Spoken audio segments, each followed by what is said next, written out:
el día de la muerte de Osiris puede ser la fecha del diluvio. Estamos hablando esencialmente de un cataclismo por agua, porque la palabra diluvio y la palabra cataclismo es la misma, cataclismos en griego.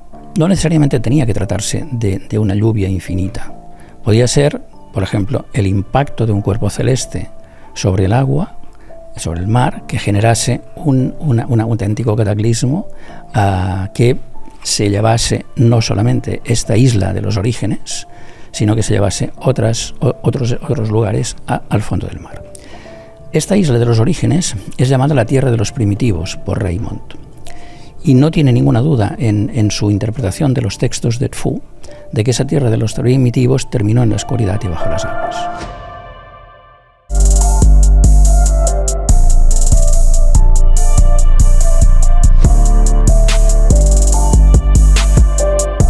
Hey, ¿qué tal? Y estamos en Redescubriendo nuestros orígenes. Ya estamos en marcha, capítulo 9.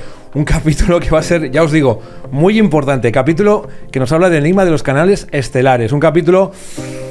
Espero que hayáis desayunado, comido bien, o en la franja horaria en la que os encontréis estéis bien preparados mentalmente. Pero antes, deciros que, como siempre, estamos tratando este libro que podéis adquirir cuando queráis. Lo tenéis en la descripción del vídeo, ahí tenéis el enlace. ¿Por qué os lo digo? Porque nosotros vamos a utilizar como guía, como venimos haciendo a lo largo de todos los capítulos, para explicaros lo que os queremos explicar, pero...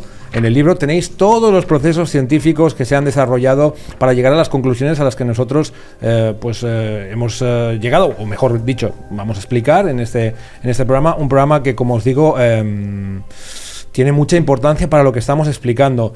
Bueno, os lo va a explicar Miquel. Miquel, ¿cómo estás? Buenos días, ¿qué tal? Muy bien, gracias. Bueno, me comentabas la trascendencia, ¿no? de este capítulo, ¿no? Sí. De lo importante que es para todo lo que estamos explicando, sí. ¿no?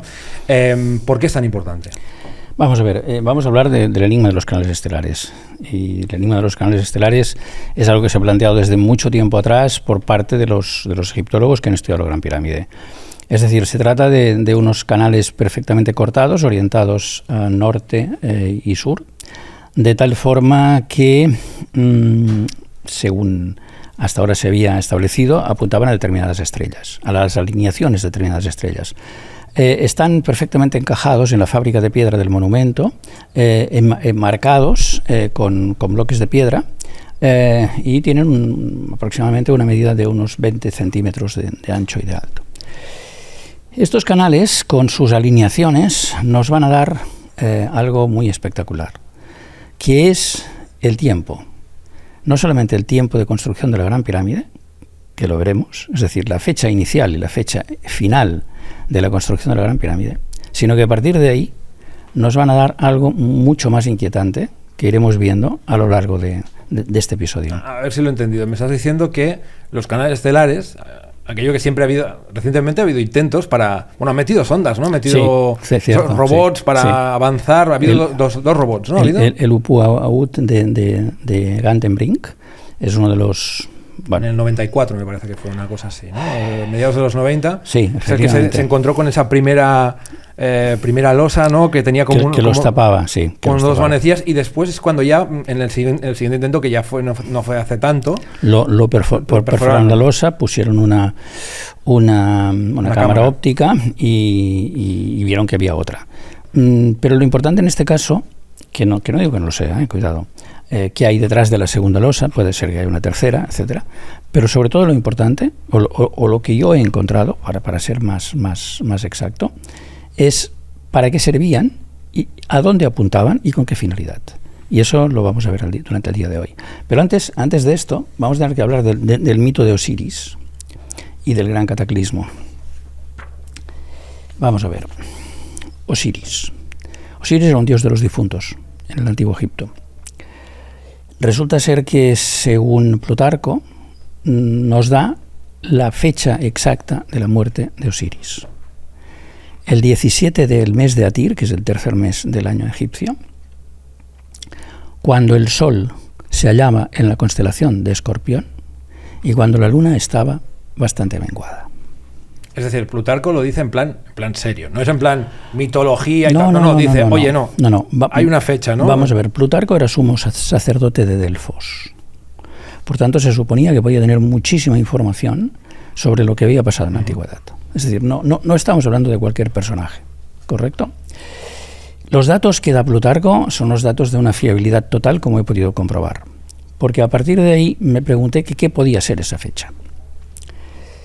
Y resulta que lo que me encuentro es que cuando en mi programa astronómico cruzo estos 3 datos, me dan una serie de fechas, y estas fechas están, digamos, referenciadas a un calendario que se llama Día Juliano, que fue introducido, fue publicado en el siglo XVI, pero que los datos que he hallado me explican que es un calendario muy antiguo. Ese calendario llamado Día Juliano se inicia el día 1 de enero del año menos 4712, y es un calendario astronómico que están utilizando los astrónomos hoy en día para fechar los días de nuestra vida, del año, del paso del tiempo. Entonces, en el calendario Día Juliano hay una fecha que cumple exactamente estos datos que nos da Plutarco, y que es el número 432.001. Con lo cual, lo que nos están diciendo es, hemos visto la importancia del número 432 a lo largo de la Gran Pirámide, pero es que además sucede otra cosa. Beroso, un historiador babilonio, nos explica que el tiempo que va desde el diluvio desde la creación hasta el diluvio es de 432.000 años. Por lo tanto, la pregunta que nos hemos de hacer razonablemente a partir de toda esta serie de coincidencias sería que el 432.000 sería el día juliano anterior a la muerte de Osiris. Pero claro, ¿qué relación puede tener la muerte de Osiris con el diluvio? Con el diluvio del que nos habla Beroso. Pues los análisis posteriores del mito de Osiris nos dan la respuesta. O sea, si lo voy entendiendo bien, lo que quiere sugerir, o lo que parece que nos sugiere toda esta información, es que el mito de Osiris, introducido como mitología, podría esconder pues una historia ciertamente real, ¿no? que ha ido pasando generación en generación a través del mito, ¿no? Sí, es decir, sabemos que los mitos tienen también una función de recoger la protohistoria, a través de ellos. Y en este caso es muy claro. Vamos a ver. Si Osiris es un dios que muere ahogado y que después es descuartizado por su hermano Set, es decir, vámonos un poquito al mito. Osiris es el rey de Egipto, faraón de Egipto.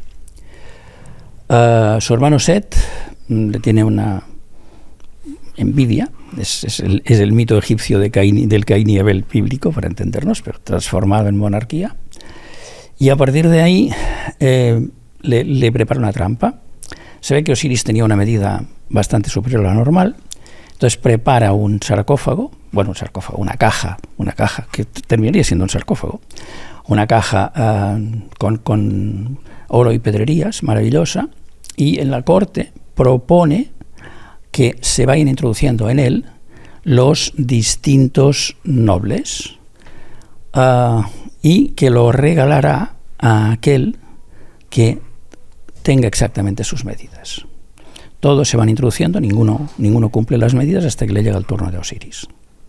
Cuando Osiris está dentro de la maravillosa caja, él, Set, más creo que son 70 y tantos sublevados, son 71, 72, cierran el cofre y lo llevan hasta el Nilo, lo tiran hasta el Nilo. Por tanto, Osiris muere ahogado. A partir de esto, las aguas del Nilo lo arrastran hasta el delta, sale por la boca tanítica al mar, y las aguas se lo llevan hasta el Líbano. Y allí lo va a buscar Isis y lo vuelve a Egipto. Pero como Set vio que no había terminado totalmente su trabajo, lo que hace es secuestrar el cadáver y lo trocea en 14 partes. Las echa a las aguas del Nilo y consigue Isis recuperar 13 de esas partes. La 14ª, el falo, se la come un pez que se llama oxirrinco y que a partir de entonces queda totalmente condenado por los egipcios. Claro, Isis, ¿qué hace? Une las 13 partes, y lo expliqué en un vídeo anterior, sustituye el pene por una caña y de la cópula inimaginable queda embarazada de su hijo Horus, del que después se reclaman descendientes todos los faraones de Egipto. Vamos a ver el mito. Imaginémonos un pueblo que sufre una gran destrucción. Imaginémonos que esta gran destrucción tiene como consecuencia una diáspora. Imaginémonos que serían las partes de esa gran destrucción. Imaginémonos que en el momento en el que Isis, que sería el símbolo de Egipto, une esa diáspora, a partir de ahí funda el estado faraónico. Y la prueba es que el hijo de Isis y de Osiris, que sería el hijo de un dios extranjero, atención, y de Isis, que representaría la tierra de Egipto, de ahí sale el hijo que será el antecedente y del que se reclamarán descendientes todos los faraones de Egipto durante 3 milenios. Por tanto, esto más la fórmula del diluvio nos remite a ver si es posible que en la mitología egipcia eso esté recogido en algún lugar. Te pregunto, ¿esa es tu interpretación que haces con los datos que tienes, Sí. digamos, con toda la perspectiva que te ha dado la investigación? ¿Hay algún otro autor? ¿Hay más autores que también lo ven de la misma manera? Sí, el profesor Raymond de la Universidad de Manchester estudia los textos de la construcción del templo de Edfu. Y ahí se describe claramente que la sabiduría del antiguo Egipto proviene de los supervivientes de un gran cataclismo por inundación, por agua, que terminan en el fondo del mar, y solamente se salvan 7 sabios, y estos 7 sabios son los que llevan la sabiduría a Egipto. No deja de ser curioso que en numerosas mitologías aparece el mismo número repetido, ¿no? De los 7 sabios, ¿no? Sí, en Mesopotamia también. Fíjate que estamos hablando de que el día juliano 432.001 es el 3 de octubre de menos 3.530. Estamos hablando de 1000 años antes del tiempo de construcción de las pirámides. Y de todo lo que hemos ido comentando, se deduce, en el libro está perfectamente detallado, que el día de la muerte de Osiris puede ser la fecha del diluvio. Ese diluvio mítico. Y ahí tenemos que ser capaces de entender que cuando hablamos de diluvio, estamos hablando esencialmente de un cataclismo por agua, porque la palabra diluvio y la palabra cataclismo es la misma, cataclismos en griego. Por tanto, no necesariamente tenía que tratarse de una lluvia infinita.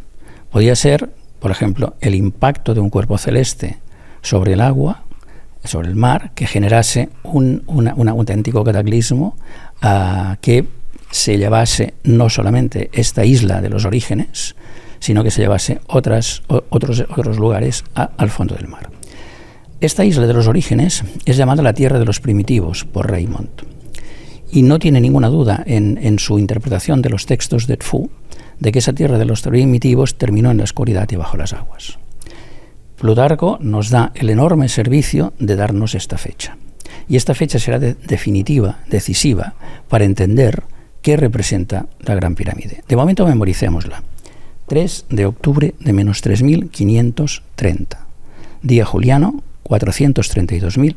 1. O sea, hay una fecha exacta, ¿eh? Sí. Esto ya también a mí me ha puesto un poco la piel de gallina, ¿eh? Porque es como... Fíjate. Es concretar, es materializar mucho. Es materializar mucho, ¿eh? Fíjate que la probabilidad conjunta de que el día juliano 432.001 fuera un 3 de octubre, es decir, un 17 de Atir, porque el 3 de octubre en el calendario juliano corre, no confundir con el día juliano, el calendario juliano, el histórico de 365,25 días por año, que a su vez proviene del antiguo calendario oficial egipcio y que fue introducido por Julio César, por eso se llama juliano en este caso.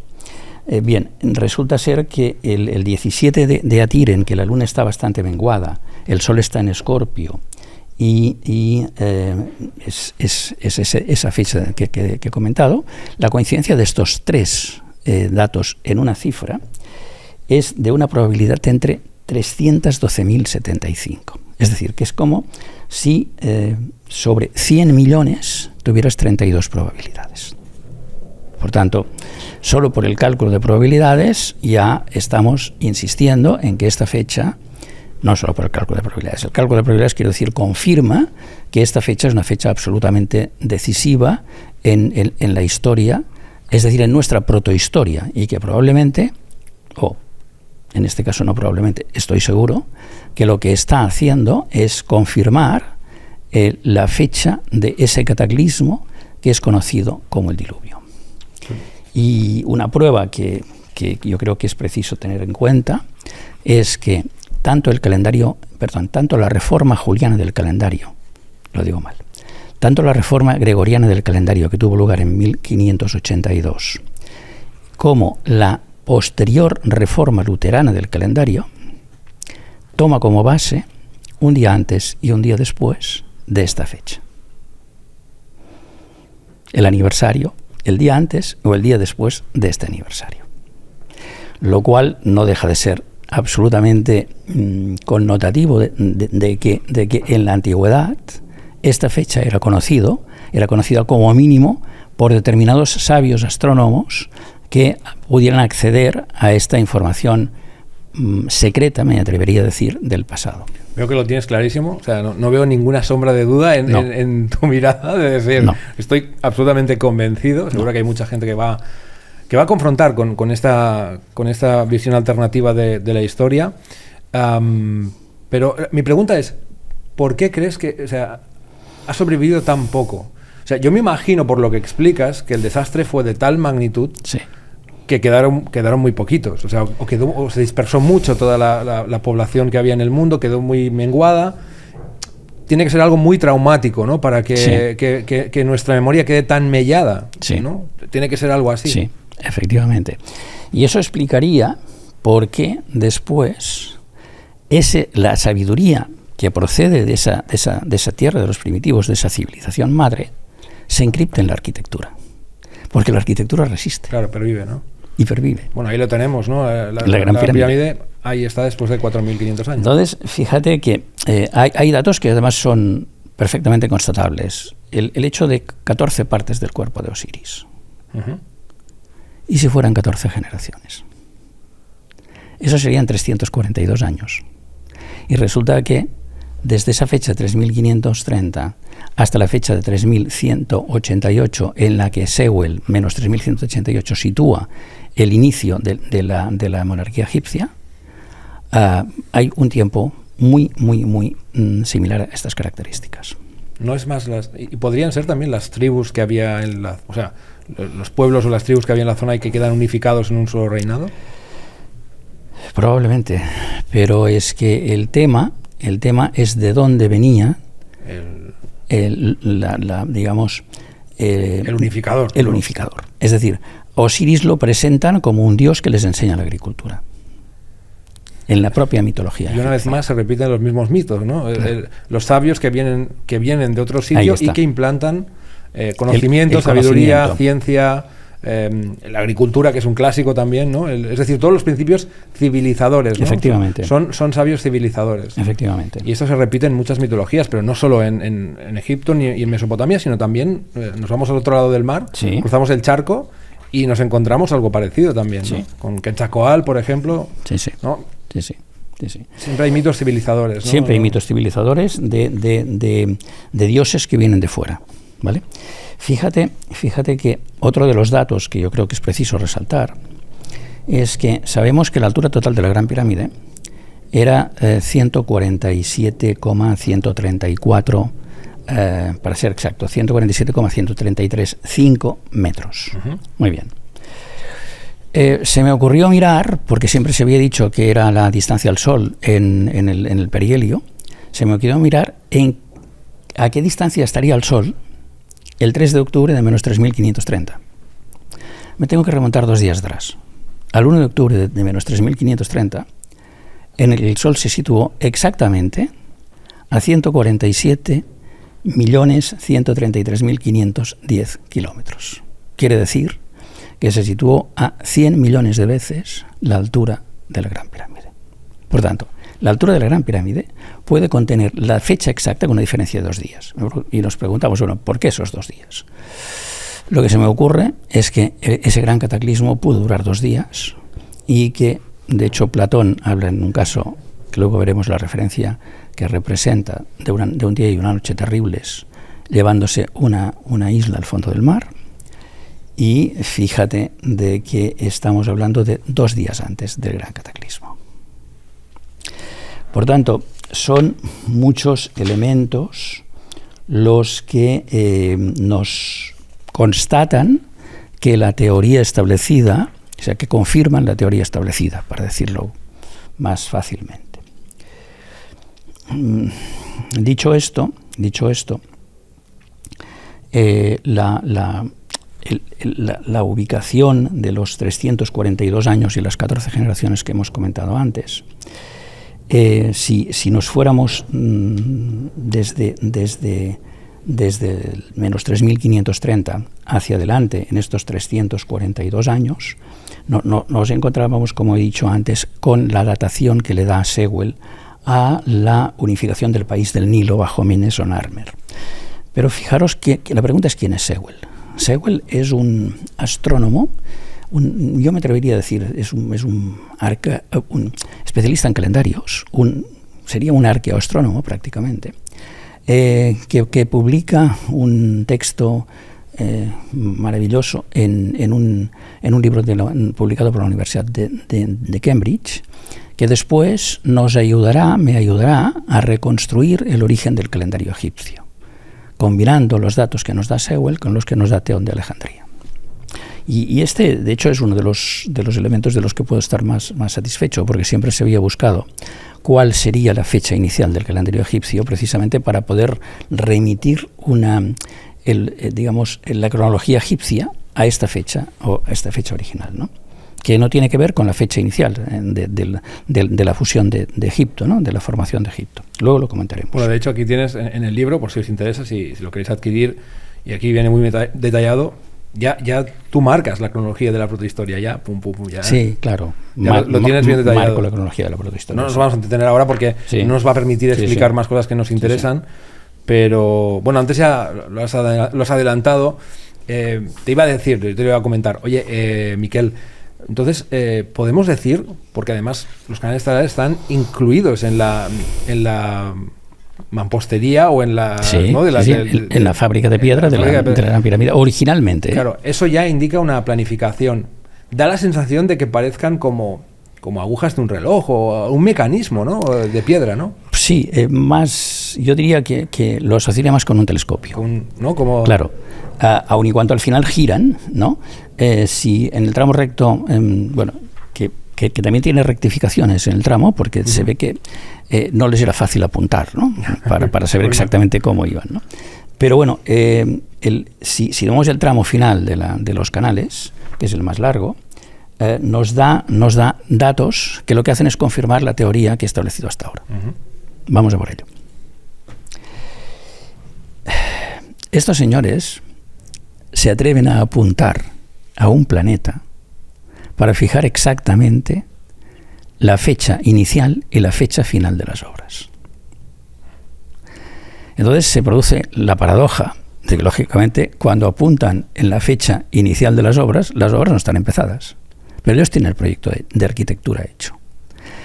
La inclinación del canal estelar del canal sur de la Cámara de la Reina se alineó el 2 de octubre de menos 2530 con el planeta más difícil de cazar, Marte, porque Marte es un planeta retrógrado, es decir, avanza en el cielo y durante periodos retrocede. Pues bien, se atreven a cazar Marte y esa alineación se produce, atención, 1000 años menos un día después de la muerte de Osiris. ¿Y por qué ese día? Porque después de terminar las obras, el día siguiente es el día ceremonial. Ahí es donde montan la fiesta. La gran fiesta de inauguración de la Gran Pirámide. Por tanto, ¿qué nos está diciendo el canal estelar del sur de la Cámara de la Reina? Oiga, mire, nosotros estamos conmemorando el milenario de la destrucción de la civilización madre, como una gran reconstrucción, porque lo que hacen en esta arquitectura es concentrar la sabiduría de la civilización madre. Ahora que lo has dicho, me ha venido también como un flash de decir, ¿por qué es 1000 años? ¿No? Es decir, el zurriagazo fue tan grande para el planeta, claro, que se tardan 1000 años en decir, ahora estamos estables, recuperamos, ¿no? Recuperamos un poco, ¿no? Recuperamos esa civilización. Se tardan 14 generaciones en construir la monarquía egipcia, digamos, que de alguna manera sería la recuperación del linaje y del estado de la tierra de los primitivos. Y posteriormente, cuando el Estado ya es lo suficientemente fuerte, hay un cerebro que probablemente sea el de Imhotep, que después de construir la pirámide escalonada y el recinto funerario de Djoser en paralelo, imagina, como veremos en el libro 2, el proyecto global de Giza como el gran proyecto inaugural del milenario, conmemorativo del milenario del diluvio, o del milenario, si queréis, del gran cataclismo, para ser más precisos, que representó la destrucción de la tierra de los primitivos. O sea, me estás diciendo que viene enlazado, o sea, son proyectos que vienen enlazados a mucha distancia. Es como una especie, como, a ver si tú me lo sabrás decir mejor que eres arquitecto, pero es como urbanismo a lo bestia. Sí, estamos hablando de urbanismo funerario, pero este urbanismo funerario lo veremos en el libro 2, el doctor Zahi Hawass tiene razón, cuando dice que hay una cuarta pirámide, que es la del hijo de Keops, Djedefre, que forma parte del mismo conjunto. Y eso lo demostraré en el segundo libro, porque lo que enlaza las pirámides de Giza es una geometría excepcional formada por ternas pitagóricas. ¿Qué es una terna pitagórica? Es un triángulo de Pitágoras, por tanto un triángulo rectángulo, en el que las tres medidas son números enteros, cosa que no es fácil. Es decir, si aplicamos el teorema de Pitágoras y tomáis dos números que representen los dos catetos, los eleváis al cuadrado y le hacéis la raíz cuadrada, la mayoría de las veces no saldrá un número entero. Es decir, las ternas pitagóricas son una absoluta excepción matemática. Pues bien, esa excepción matemática es la que permite seguramente a Imhotep diseñar la llanura de Giza, diseñar lo que yo he llamado el plan de ordenación de Giza. Y hace una cosa mucho más fuerte, pero que tiene que ver con la historia. Se refiere al monumento preexistente, que es el gran león que a él le llega deformado, con la cabeza claramente deformada, que es el que conocemos hoy como la Esfinge de Giza, que es un monumento, ya lo anticipé en su día, que hemos de remontarnos al 8º milenio para encontrar la fecha astronómica de su inauguración. Por tanto, pero no solamente diseñan Giza, sino que a través de otro gran triángulo de Pitágoras, un triángulo de Pitágoras cuyo perímetro es de más de 18 kilómetros, porque resulta que la pirámide de Djedefre, el hijo de Keops, está a 8 kilómetros de distancia. Seguimos con los canales estelares, ¿no? Sí. Vamos a ver, hay otro canal estelar, que es el canal sur de la Cámara del Rey, que se alinea el 26 de septiembre de 2547, antes de la construcción de la pirámide. Se hubiera alineado, quiero decir, con el planeta Marte. Y ahí da una casualidad que es realmente interesante, ¿no? Que es Perdón, el canal sur de la Cámara de la Reina, no de la Cámara del Rey, ¿no? El anterior de la Cámara del Rey, de la Reina, perdón. Es decir, el que da la fecha final sí, es el de la Cámara de la Reina. El que da la fecha inicial es el de la Cámara del Rey. ¿Vale? Entonces, ¿qué ocurre? De la misma manera que con la Cámara que los 1000 años se producen con el calendario egipcio de 365,25 días, el calendario astronómico regido por Sirio, llamado calendario sotíaco. ¿Por qué? Porque tomaba como referencia la salida helíaca de Sirio es decir, el retorno de Sirio después de 70 días de estar tapado por la luz del sol. Y resulta que en 3.000 años solo se modificó esa fecha en 2 días. Por tanto, imaginaros el nivel de precisión que tenía el calendario referido a la salida de Sirio. Bien, pues ese es el de 365,25 días, que es el que marca exactamente los 1000 años. Pero, como juegan con varios calendarios, para establecer la fecha del inicio de las obras, entonces toman el calendario solar, que es un poco más pequeño. Es de 365,24, actualmente 22,17, pero en tiempo de ellos 365,24 días. Bien, ¿qué ocurre? Esa segunda alineación tiene una particularidad, que es que se produce 983 años exactos en un calendario solar, después de la gran destrucción, después del gran cataclismo. Y me preguntarás, ¿y qué es el 983? Pues es la suma de los valores nominal y ordinal del nombre, que diremos en el próximo capítulo, de la civilización madre. Es decir, no daban puntadas sin hilo. Desde luego. Vale. Entonces, a ver, la pregunta... Esto me está quedando claro ya desde el principio. ¿Verdad que sí? Lo tienen todo como atado y bien atado. Bien, todo, extraordinariamente. Entonces, el otro tema es, bueno, y vamos a ver, estos señores, ¿cuántos días estuvieron para construir la Gran Pirámide? Y ahí salta una de las mayores sorpresas de todo el proceso. Estuvieron 6.216 días. ¿Y sabes qué es?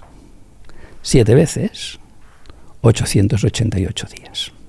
Esto sí que ya me parece rizar el rizo. Es decir, absolutamente. Vamos tan sobrados sí, totalmente, que totalmente. Vamos a decidir el periodo de las obras en función de nuestro número más sagrado. Efectivamente. Por favor. Espera. Pero no, la cosa no termina aquí. Ahora le vamos a añadir el día inicial y el día final de las obras. Por tanto, pasará de 6.216, el día inicial sería, quiero decir, la ceremonia inicial, sería el del tensado de la cuerda, que lo que hacía era fijar los límites de la pirámide sobre el territorio. Y venía el faraón y era el que hacía esa ceremonia. Con los técnicos, lógicamente. Y entonces, si sumamos ese día, más sumamos el día de la inauguración, tenemos no 6.216, sino 6.218. Bueno, rizando el rizo. No es otra cosa que 8,88 multiplicado 4 veces por sí mismo. Es decir, 8,88 a la cuarta potencia. Bueno, hasta ahora... Campana otra vez, dos veces el 888. Pero bueno, hasta ahora se había dicho que la construcción de la Gran Pirámide había durado 23 años, porque este es el tiempo de duración del reinado de Jufu, de Keops. Pero resulta que no, que esos 6.218 corresponden a 17 años, atención, el del día de la muerte de Osiris, 17 años y ¿cuántos días? 888. No, eso sería más de un año. Es que yo ya voy con el 88 a todas partes. Pues pero ponlo de otra manera. A ver, en días. Hay ¿en días? Días. ¿Cuánto sale? 17 años y 8,88 días. Por favor. Por tanto, la duración de las obras de la Gran Pirámide es 6.216 días de construcción, que es la distancia entre las dos alineaciones de Marte con los canales estelares, y si le sumamos, que esos son 7 veces 888 días, y si le sumamos el día del tensado de la cuerda y el día de la inauguración, son 6.218 días, que es 8,88 multiplicado 4 veces por sí mismo, y eso en total es un tiempo de 6.218 días, como he dicho, que corresponden a 17 años, el número de Osiris, el día de la muerte de Osiris, más 8,88 días. Con lo cual, claro, es absolutamente asombroso. Es absolutamente asombroso. Pues debía ser el capataz de obra. Esto debía ser un infierno, porque debía estar mirando el hombre. No. Oye, faltan. No. Sabemos que a través de los grafitis que hay en los bloques de piedra que están encima de la cámara del rey, debieron llevar unos 3 años de anticipación. O sea, que tuvieron tiempo. O sea, era tan importante la fecha que tenían que cumplir que iban bastante adelantados. Ajá.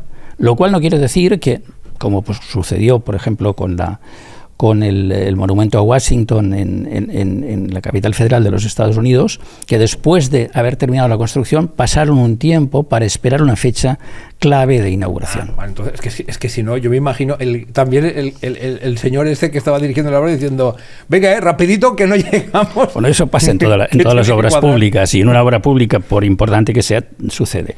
Fíjate, tampoco me los imagino a tres canteros ahí mirando y uno trabajando. Tampoco me lo imagino. No, pero supongo que habrían muchos trabajos de entorno que también eran necesarios, ¿no?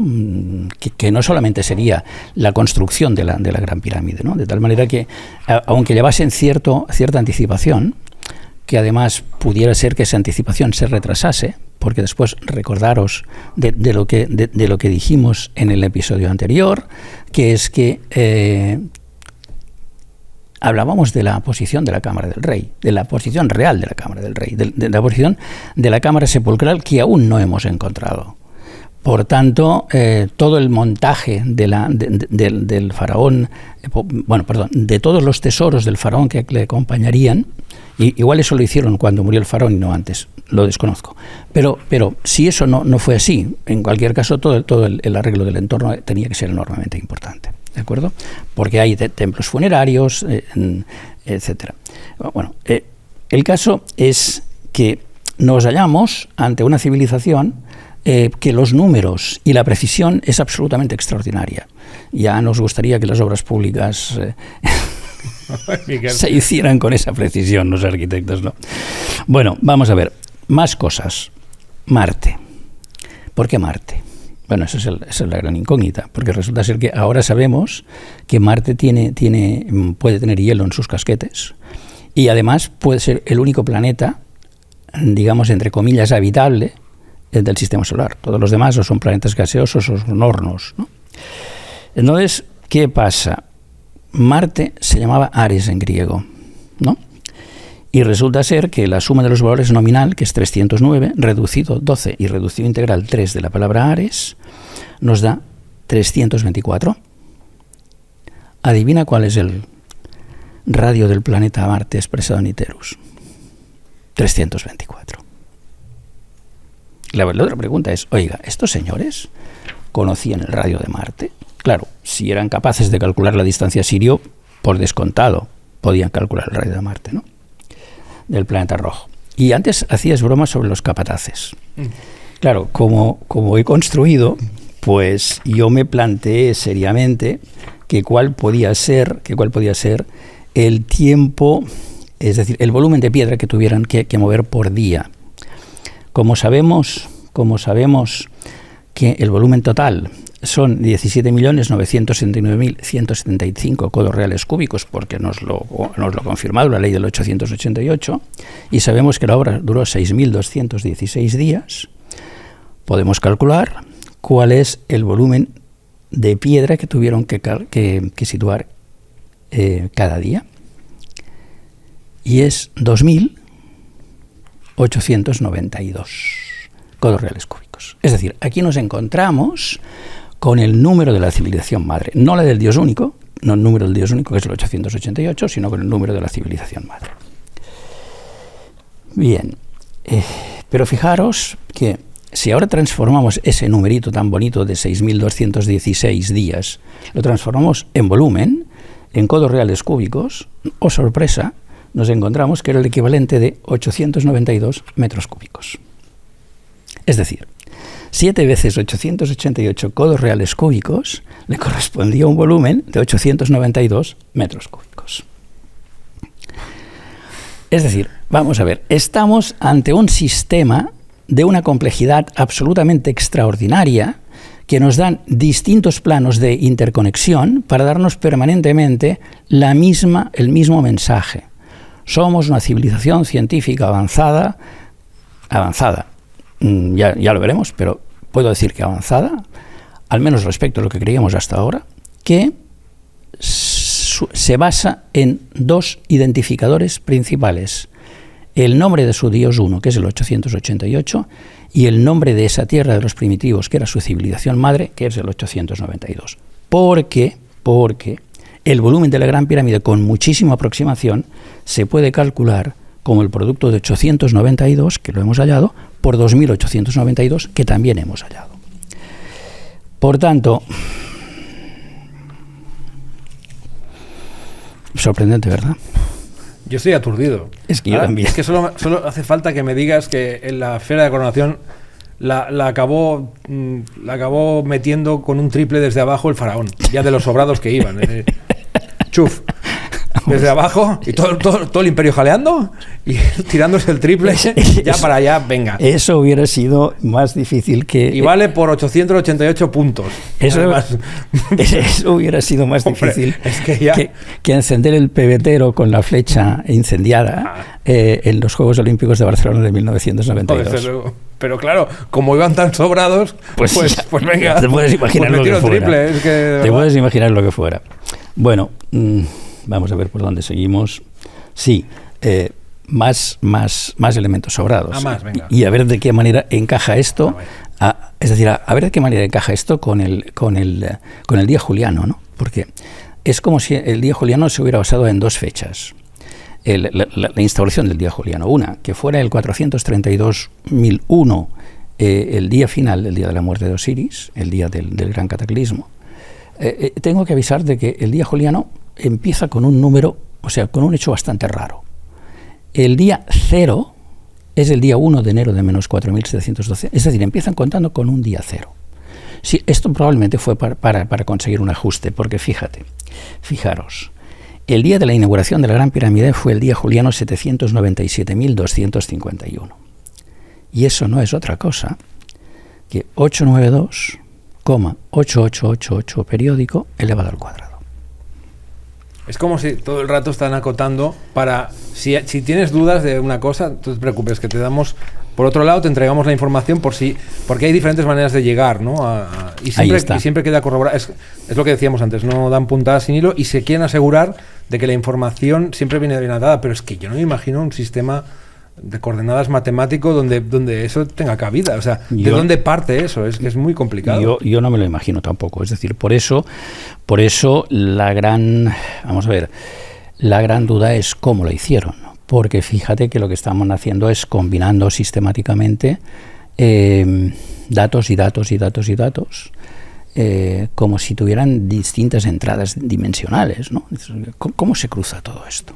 Por tanto, lo he dicho desde el primer momento. Yo he podido ir analizando, casi desmenuzando la información que me dan, y seguro que me ha quedado información en el tintero.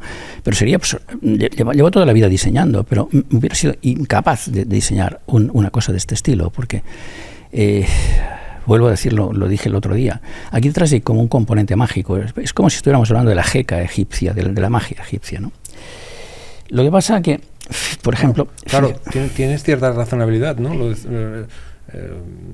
Para nosotros lo que no entendemos, lo que no entra dentro de nuestros esquemas científicos, puede parecer magia, ¿no? Claro. Arthur C. Clarke, el autor de la novela de 2001, bueno, la novela previa al libro, él lo dice que cualquier cosa que pueda parecer tecnológicamente avanzado y no entendamos, claro, no es diferenciable de la magia. No, en absoluto. Imagínate que tus bisabuelos en pleno siglo XIX le ponen delante de una pantalla de televisor, ¿no? Sí, es como... No tiene explicación. Claro. Pues y eso solo es un decalaje de 100 años. Bien, estamos hablando de los canales estelares. Hasta ahora nos ha podido parecer muy hermoso que estuvieran apuntando a la fecha inicial y final de la Gran Pirámide. Pero atención, solo servían para esto, porque solo hemos utilizado dos canales estelares, los canales estelares del sur y los del norte. ¿Para qué servían? Eso me lo pregunté y llegué a la conclusión en la tesis doctoral de que podía ser que apuntaran, cosa que algunos egiptólogos ya lo habían avanzado, hacia determinadas estrellas. Fui capaz de deducir que esas principales estrellas de Egipto eran 6, que además habían dos alineaciones del Sol y 2 alineaciones de la Luna. Por tanto, teníamos 10 alineaciones la base del sistema decimal, 8 astros, el número de Thoth, y 6 estrellas, la base del sistema sexagesimal. Y me pregunté, porque ahí se produjo una sorpresa muy importante. Todas las alineaciones se producían en años del futuro de la Gran Pirámide. Todas apuntaban al futuro. Y la pregunta que me hice es, vamos a ver, ¿y si resulta ser que entendemos el tiempo como vectores, como fracciones de tiempo, como vectores temporales y los sumamos? ¿A dónde nos lleva? Ahí empecé a encontrar cosas bastante curiosas, que ahora es largo de explicar y que eso forma parte del libro 4. Una pregunta para que todo el mundo también desde nos estén viendo o escuchando. Cuando dices que apuntaban al futuro... Sí, al futuro de la Gran Pirámide. Al futuro de la Gran Pirámide. Pero ¿cómo distingues que apuntan a una fecha futura o a un...? Porque se alinean con los canales estelares. Es decir, cuando el Sol... O sea, el caso más claro es el del Sol. Imagínate que el Sol se pone en el extremo, en la punta del canal estelar, y ilumina el fondo del canal estelar. Vale. Por tanto, esto es una alineación. Con las estrellas pasa exactamente lo mismo. Además, piensa que el canal estelar tiene como unos 20 centímetros de anchura, por tanto, el rayo de luz del Sol o de la estrella, en el caso de que pudiéramos hablar de radio de luz de la estrella, o que hubiera un ojo debajo, a la manera de un telescopio, permitirían estas 10 alineaciones. Bien, cuando tomas los segmentos de tiempo de esas 10 alineaciones y los sumas, llegas a una fecha de nuestro futuro. Y eso me preocupó porque estábamos hablando de un final de año. ¿De un final de año? Sí. Y estamos hablando de que sin la corrección del calendario gregoriano, seguramente te estarían señalando un 1 de enero. Nadie sabe por qué nuestro calendario se ha iniciado en un 1 de enero. Y fíjate que el día juliano de esa fecha acaba en 888. Bien, la pregunta era ¿por qué los sacerdotes, arquitectos, astrónomos de la Gran Pirámide habían de indicarnos una fecha del futuro que además casi coincide con un fin de año de nuestro calendario? Pues bien, leo lo que está en el libro, no diré más, porque vale, creo que este es un tema que merece un trabajo en mucha mayor profundidad. Leo textual. La respuesta a esta pregunta nos revelará el mayor secreto que nos han guardado la Gran Pirámide a través de los milenios. El anuncio del retorno del pájaro Bennu, el anuncio del retorno del ave fénix. Y observemos que el día juliano que corresponde a esta fecha, insisto en ello, acaba en 888. De eso vamos a tener que hablar. Es el tema central del libro 4 y tendríamos que profundizar en un monográfico al respecto. Es muy importante. Pero, a ver, a mí... Yo la información, evidentemente no la gestiono como la gestionas tú, porque tú esto lo estás llevando, claro, llevas 20 años investigando, aparte de tus conocimientos, pero sí me ha llamado la atención una cosa, eso sí lo puedo interpretar y lo puedo leer. Te has puesto muy serio. Es que el tema es muy serio. El tema es muy serio. Fijaros una cosa. Yo haré una pregunta muy sencilla. Si estos señores venían de un gran cataclismo, ¿cuál fue la causa de este gran cataclismo? Y la pregunta siguiente es, ¿acaso nos están advirtiendo de un futuro gran cataclismo? Lo veremos. Vale, pues lo dejamos aquí porque normalmente acabamos con el ánimo un poquito más arriba, pero... Lo siento, es lo que hay. Es lo que hay. Es lo que hay. Hoy acabamos un poquito así. Bueno, lo trataremos en el próximo, en el 10. Espero que os haya gustado, lo de siempre. Si os ha gustado el vídeo, darle a like, suscribiros al canal, que nos ayudaría un montón. Seguidnos en redes sociales y tranquilos, que esto lo vamos a hablar bien. Y tranquilidad y buenos alimentos. Miquel, como siempre, gracias. Gracias a ti, gracias a vosotros. Y gracias a todos vosotros y os esperamos en el próximo. Un abrazo.